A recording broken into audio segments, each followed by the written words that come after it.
I am telling us, as I remember the Osagie for Dr. Kwame Nkrumah, that now,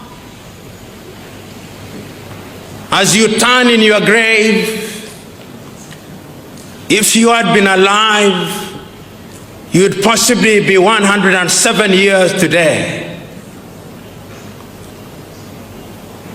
But your people, some of them, in their lack of wisdom, chose to remove you from power. I apologize on their behalf.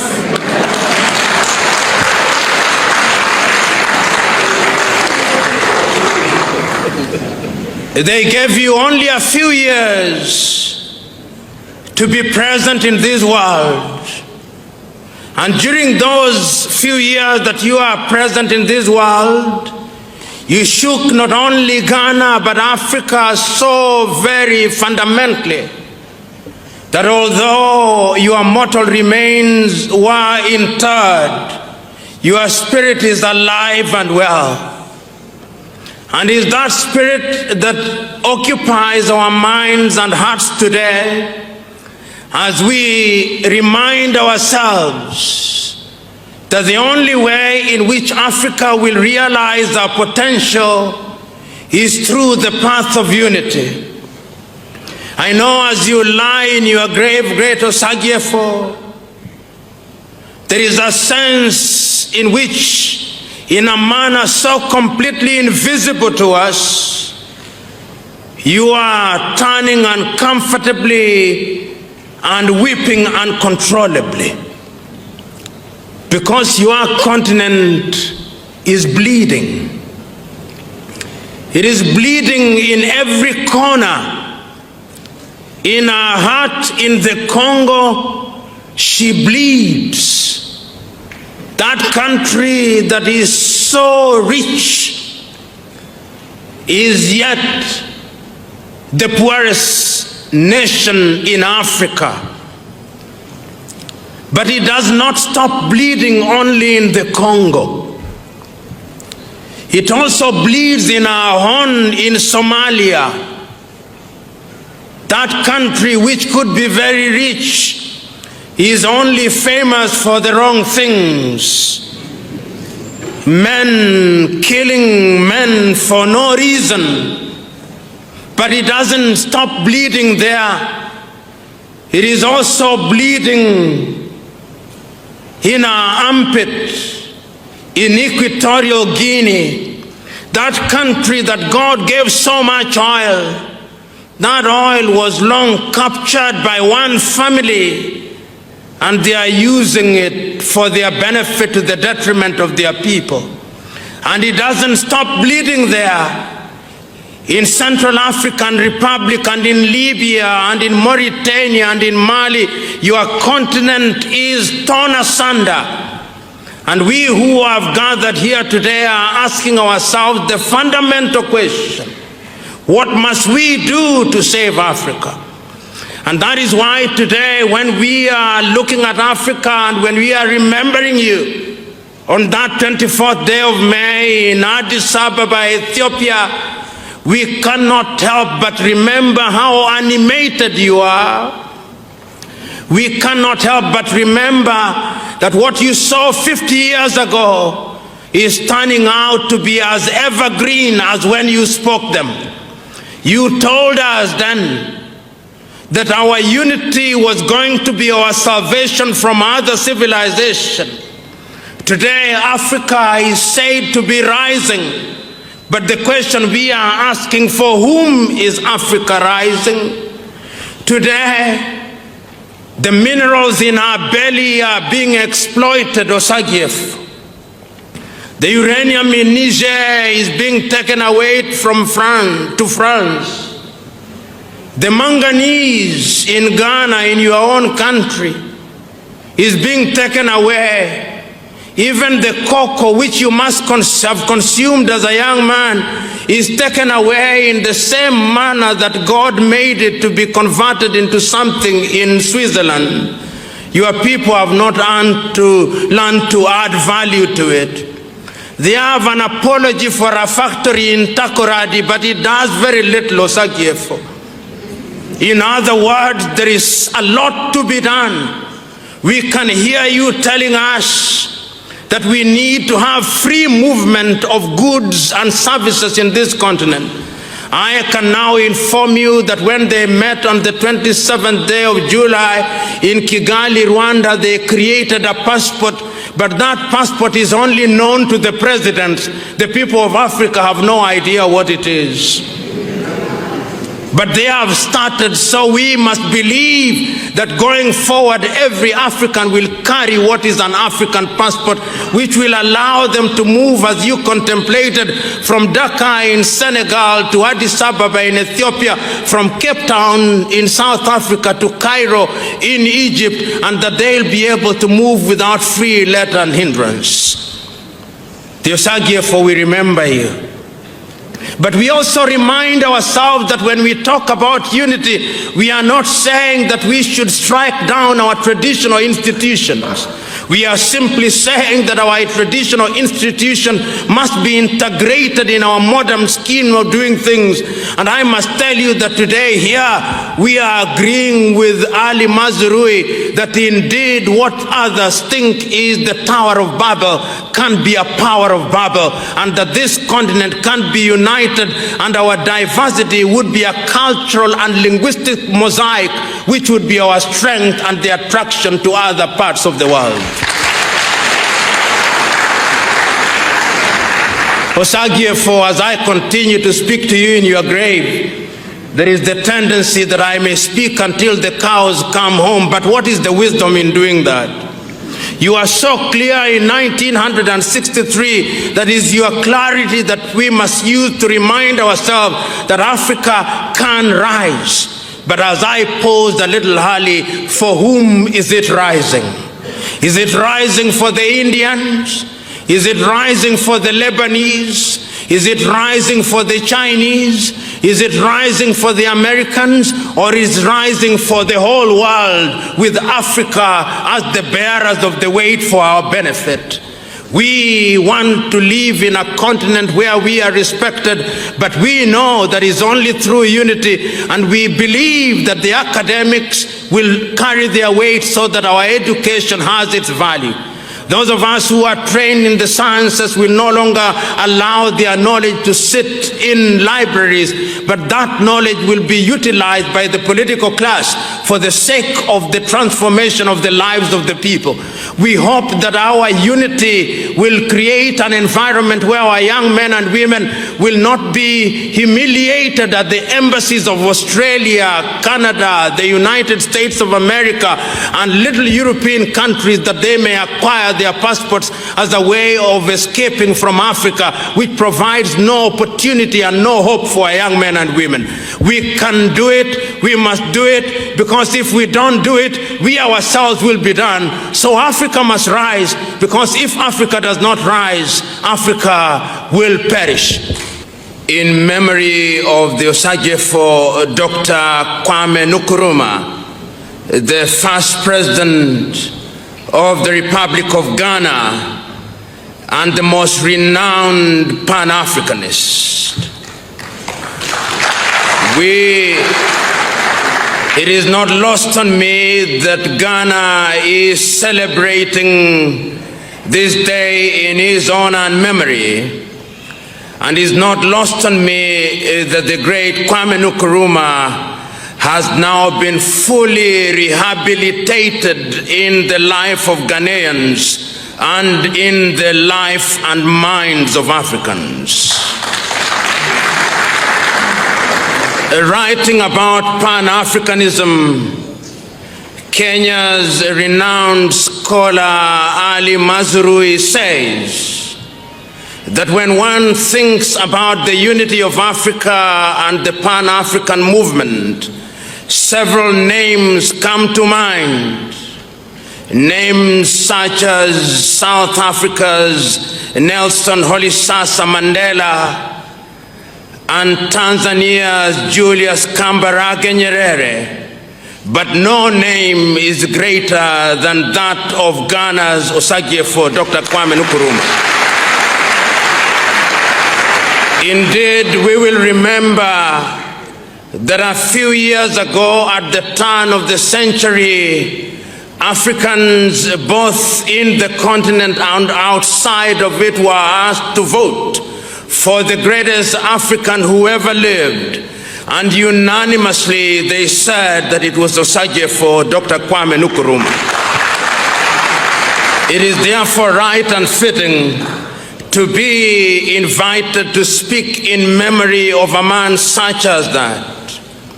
On Monday, we had the occasion in the first series of our lectures to examine the status of politics in Africa, and we agreed unanimously that the problem of Africa is simply and squarely one of leadership. We then asked ourselves what has been the impact of poor leadership in Africa, and we determined for ourselves that indeed African economies continue to punch below their weight because our politics is wrong. We agreed with Liberia's Johnson Sirleaf that Africa is poor because she is poorly governed. Today, we pose the question, what it is or what is it that has undermined African unity? And before we begin to talk about contemporary Africa, we must ask ourselves, where did the rain start beating us? We must go deep into history and ask ourselves why this continent and her people have been the most abused throughout human history. As early as the 15th century, this continent was an attraction to other civilizations. Explorers came into this part of the world under the guise of looking for resources, and they did not stop there. They proceeded to invade the land of Africa and, in a manner of speaking, harvested Africans, and more than half the population of Africa was taken out of this continent to be enslaved. When the project of slavery lost its shine and luster, another project came into Africa. Africa was parceled out in 1884 in Berlin, Germany. The French took their piece, the Dutch took their piece, the Germans had their share, the Portuguese had their portion, and the British had their share. And Africa has never been the same again. When the colonial project lost its luster, once again another project was instituted in a much more subtle way, the neo-colonial project. And even now, Africa is not at ease. One need only look at Africa as it stands today to understand that our continent is in dire straits. When we move from the southern part of Africa, even in that land of Nelson Mandela, they are not at ease. They may describe themselves as the Rainbow Nation, but there is a sense in which that country is not completely at ease. The Africans are still reeling from the pain of apartheid. And if one moves into the neighborhood in Namibia, the Namibians are still grappling with the pernicious and pervasive presence of a system of government that treats them as second-class citizens. And when one moves a little farther in the north, in Angola, into Mozambique, they are not at ease. Some of the problems were inherited from the erstwhile colonial masters, but some we have created ourselves. So that today, when we look at Africa, Africa has the infamy of being the home of the most conflicts in the world, of different intensities. Elections have come, and after every election in Africa, we enter into an arena of conflict. Right now, in Zambia, after they concluded their elections, they are still quarreling. They are rising against each other. The Bemba are not at ease with the Chichewa. And in Mozambique, the Shoshangane are not at ease with their neighbors. In Zimbabwe, the country is falling apart, and the Ndebele are not at ease with the Shona. In Central African Republic, the country is not at ease. In South Sudan, the Nuer and the Dinka are not at ease. In the home of the African Union in Addis Ababa, Ethiopia, the Oromo are rising up, and they say they can no longer be ruled by the Tigrinya, and Africa is not at ease. In Nigeria, the Igbo are not at ease, the Fulani are not at ease, the Yoruba are not at ease. Even in your little Ghana, in little low intensity, the Fante may be at ease with the Akan and the Ewe, but the undertones is that our continent is not united. Which begs the question, what must we then do? Is it a new realization?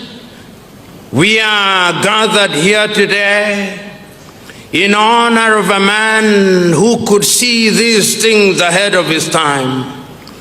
I had last night the advantage of reading a statement that was made by one who was a member of the delegation, the Ghanaian delegation in 1963, Kofi Batsa. And he writes about Kwame Nkrumah, the man who could see tomorrow.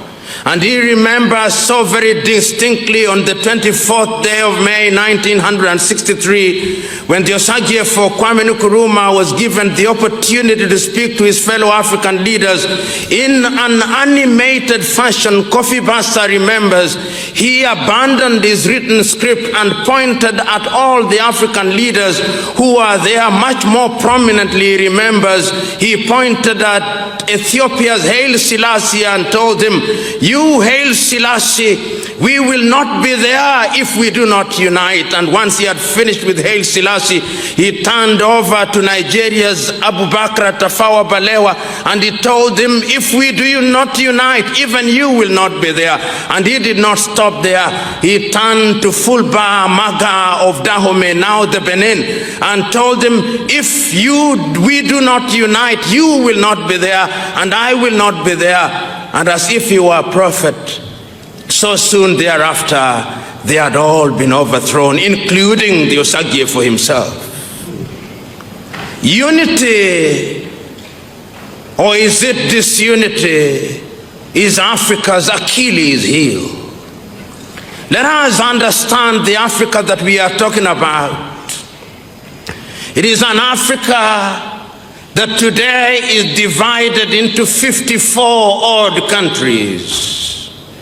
It is an Africa that has over 3,000 ethnicities and over 2,000 languages. It is an Africa that, as I've said, was parceled out in Berlin. It is an Africa which Europeans still refer to strangely in the following terms, and is the only continent that is referred to as such. That Africa is sometimes described as Anglophone Africa, to suggest that there is a part of Africa which speaks English. Even when only 1% of the population speaks English, we are referred to as Anglophone. And Ghana is therefore Anglophone. Kenya is Anglophone. And they don't stop there. They go to the former French colonies and they look at a few leaders speaking French and they say that is Francophone. And we who have the advantage of going to school also proudly refer to ourselves as Anglophones and Francophones. And they do not stop there. They go to the former Portuguese colonies and they say these are also Lusophones. No other continent in the world is referred to in those terms. The consequence is that the continent continues to be divided. Today, when one looks at Africa, and her 54 unviable nations, with her 54 national anthems, with her slightly over 40 useless currencies, with her many passports. The currencies are not useless because they do not work. They are useless because they only have meaning within the boundaries of their countries. So that your CD beyond Ghana has no value in Togo, and the Togolese with their franc beyond Togo, it has no value in Benin, and their currency in Benin beyond Benin, it has no value in Gabon. But yet, when you are confronted with the almighty dollar and the almighty euro, you quake in your boots. Africa is disunited. And this disunity is because we do not know that we are weak because we are disunited. We know in unity we can find a solution. And this was so very evident as early as 1963. The clarion call for unity was evident in many parts of the world. In the eastern part of Africa, Tanzania's Mwalimu Julius Kambarage Nyerere, when asked by the British to lead Tanzania or then Tanganyika to independence, said, "I want to delay the independence of Tanganyika that Kenya, Uganda, and Tanzania may become independent as one nation." The other leaders refused. They had been given the dose that makes Africans think in a manner that is confusing and at once schizophrenic. They were told that you must retain this intangible thing called sovereignty, and they accepted, and the East African region has been grappling with unity. In this part of the world, after Ghana had attained our independence, there was no shortage of effort on the part of the Osagyefo Kwame Nkrumah to entice other leaders into some form of unity. And you Ghanaians will remember that he signed a treaty with Congo's Patrice Emery Lumumba and Mali's Modibo Keita to create the first semblance of a united Africa. But even in those early days, the French were not resting. They were using other leaders such as Félix Houphouët-Boigny to create a different francophone arrangement, meeting in Antananarivo in Madagascar, then known as Malagasy. Divide and rule has been the method that has been used against us. So the question that we must ask today: will this continent continue to be in political and economic diapers until the second coming of Christ? Will this continent continue to punch below our economic and political weight, to be treated as a junior at every assembly of the Committee of Nations? Will this continent only continue to participate in international fora as a junior partner? Will this continent only continue to relate with other civilizations in the world in the manner that a horse relates with the rider, with Africa being the horse and the rider being other civilizations? This is a question that we must pose to ourselves. Osagyefo Kwame Nkrumah had no clouds in his eyes. He had no doubt in his mind that the only antidote to the malady of disunity was unity itself. And he was so eloquent, not only in 1963, no sooner had Ghana attained her independence than in 1958, on the 30th day of April, he assembled a group of African leaders, the then 8 independent countries at that time, and told them we must find a common denominator, and that common denominator is that we must unite. And he did not stop there. In 1961, he visited Casablanca, Morocco, and talked to the people of Africa, then telling them that we must unite. In other words, his clarity was that Africa could only achieve her potential in the arena of unity. But he was not under any illusion. He was not simplistic about it. He was not saying that we dissolve all our cultures. He knew that we could attain unity in diversity. And Ali Mazrui, in fact, captures it in a manner that is at once titillating and instructive. He says that if many of you thought that Africa was a Tower of Babel, there is power in the Tower of Babel. And he says, look at Africa today. If you are to combine the beauty and the energy of the Igbo of Nigeria, give it a dash of the quest of excellence of the Yoruba of Nigeria, the color and the class of the Asante of Ghana, the beauty of the Fante peoples of Ghana, and you are to combine it with the energy of the Bangala in Congo and the Ovambo and the Vumbundu in Angola, and the quest for perfection of the Luo in Kenya, and the energy of the Kikuyu in that country, and the regal nature of the Baganda in Uganda, what would that be? A recipe for something that the world would envy until the second coming. But what have we chosen to do? We have chosen to use our diversity not as a cultural mosaic which can create energy and synergy for our benefit, but we have allowed it to be used for purposes of dividing us. That is why in Burundi they can be persuaded that because the Tutsi have longer noses, the other ones with flatter noses are the Hutus, and they are told to fight until kingdom come.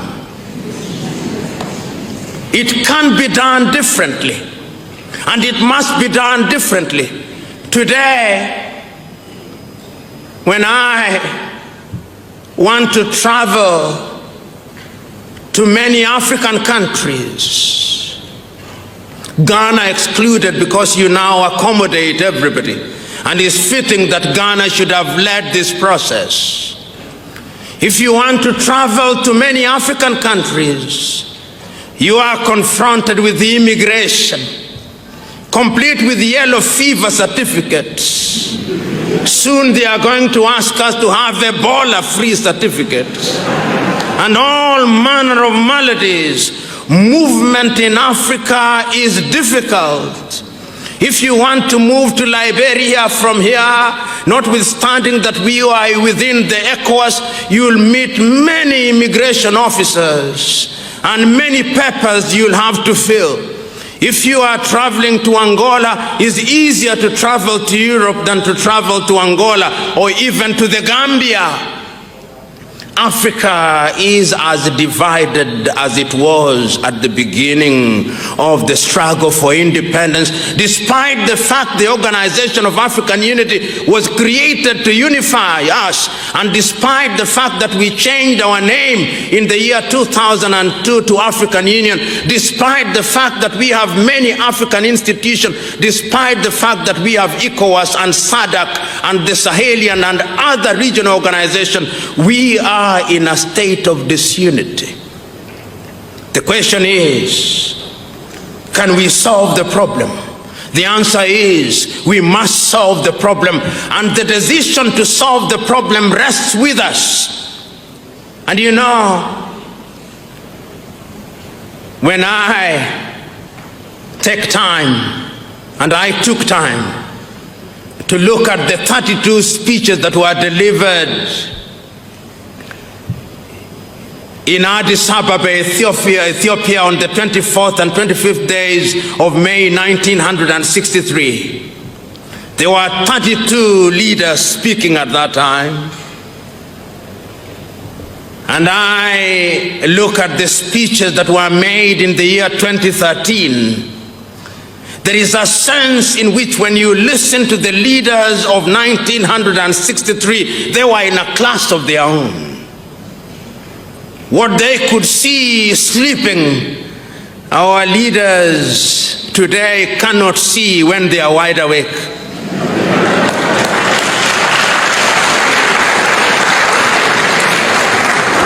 There is a sense in which they had a sense of passion of unparalleled kind. And many of them did not have the advantage of the resources that the current leaders have. When I look at, for example, Zambia's Kenneth David Kaunda talking about Africa, talking about his own country, one country and one nation, and that nation Zambia, and that nation must be an example for Africa, you get to realize that these were selfless individuals, and he was speaking for Central African region because he recognized that it's only through unity that Africa could be delivered. And indeed, many of you will remember that African unity at that time, on the different occasions that Africans have decided to unite, Africa has always delivered. When Ian Smith declared Rhodesia to be independent from from the British, the Africans organized themselves at that time. And you remember the frontline movement involving Zambia's Kaunda. You remember Tanzania's Kambarage Nyerere, how they sacrificed to ensure that Zimbabwe was free. And they were bombed by the South Africans at that time, but they were united. You remember until 1975, Mozambique was a colony, and you'll remember that Angola was a colony, but the Africans united and they spoke with one voice. And because they spoke with one voice, those countries were delivered from the yoke of Portuguese colonization. But no sooner had they been delivered than a fit of amnesia set in. They forgot that they were Africans and they were gravitating towards Lisbon. That is the tragedy of Africa, that when the chips are down, the educated African particularly respond to the erstwhile colonized.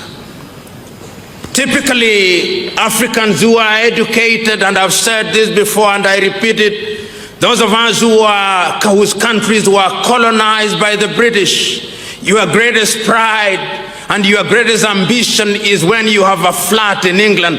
And when you are talking about your flat in England, your chest is pushed out as if to celebrate that reality. Your greatest love is when your child visits or attends a British education system. That is your greatest joy. In other words, our minds were long captured.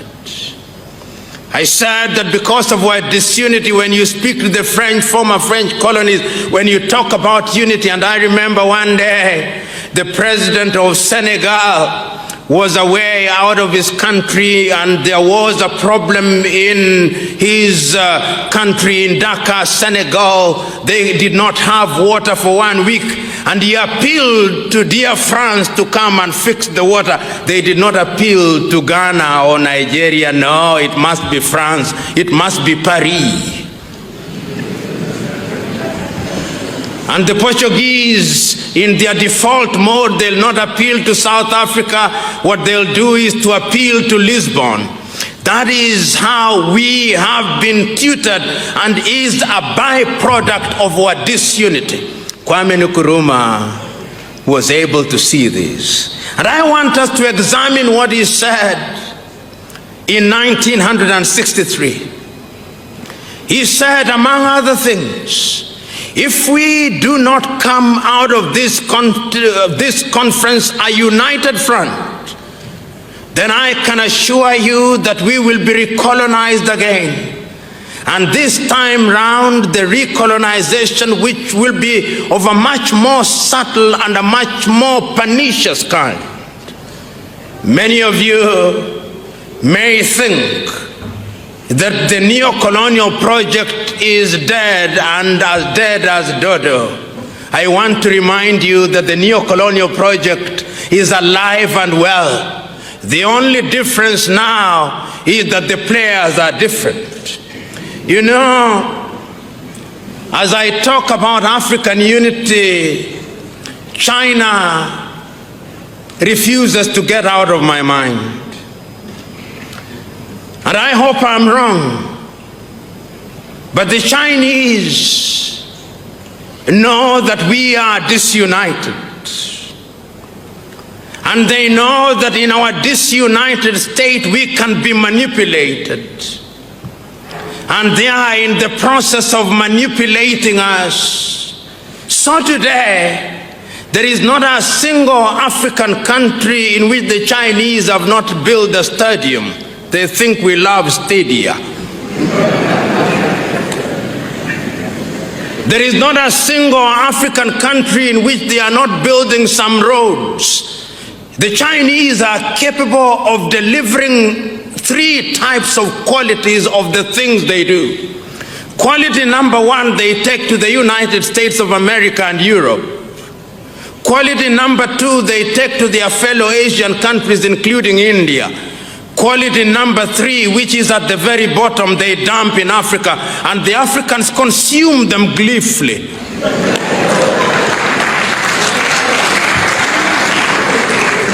And it's because of our disunity, we are incapable of speaking with one voice. You know, many times when I look at Ghana, the Ghanaian president, whom I respect, is invited to Beijing to negotiate with Beijing, as indeed the Kenyan president would be, and the Burundi president, to negotiate with Beijing on a bilateral basis.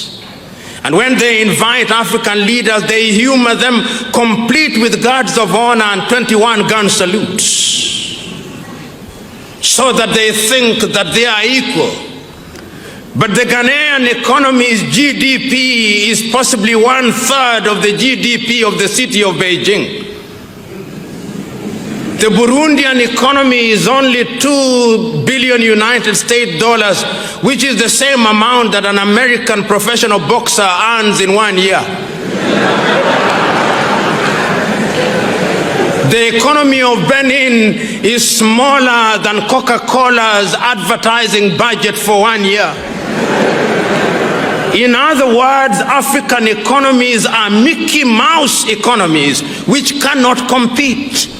And because we are disunited, we are incapable of moving as one unit. The European Union wants to have what they call bilateral negotiations with Benin.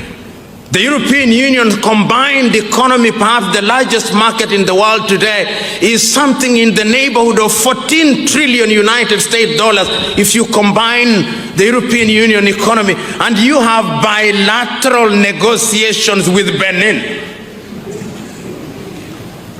That is smaller than the turnover of Standard Chartered Bank. In other words, the president of Standard Chartered Bank could very well be the one negotiating with the president of Benin, if we were to be realistic. But that is because we are disunited. And I'm submitting to us that the only antidote to that is our unity. I know, as I said yesterday, that there are already efforts to move Africa in the direction of unity at the economic front, but the suspicions in Africa are too great. The African politician is perhaps, with due respect to them, Africa's curse.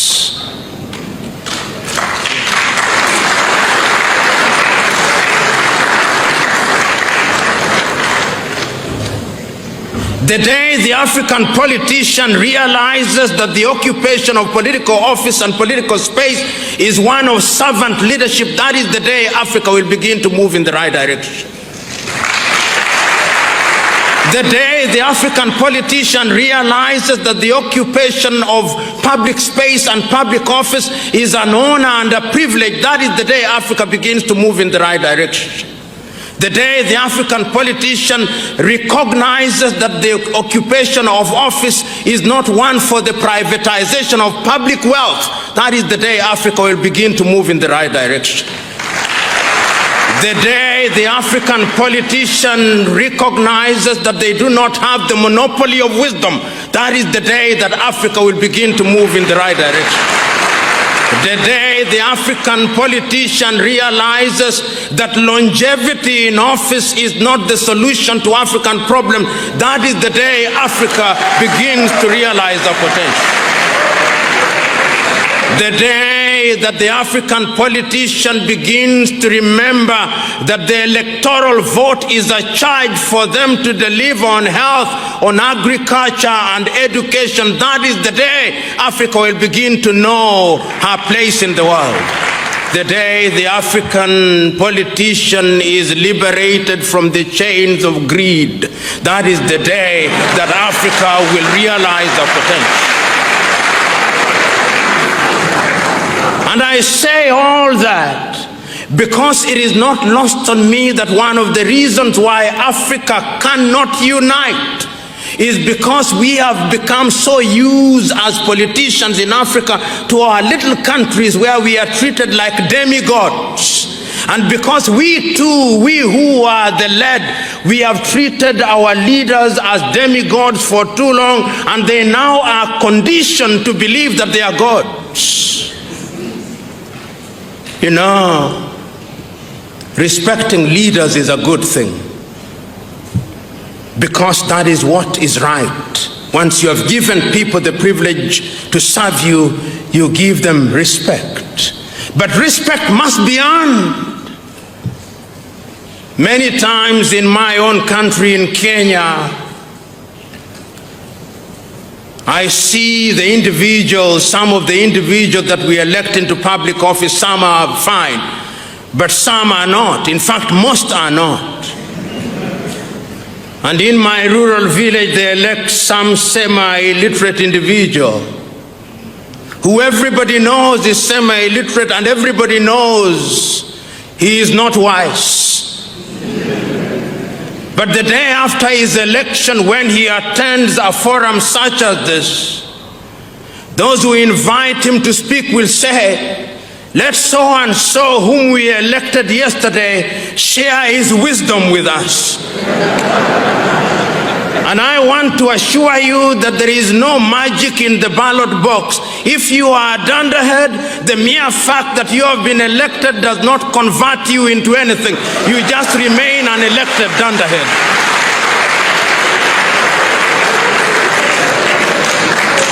And Africa has no shortage of dunderheads who are leading her in the wrong direction. The direction of disunity.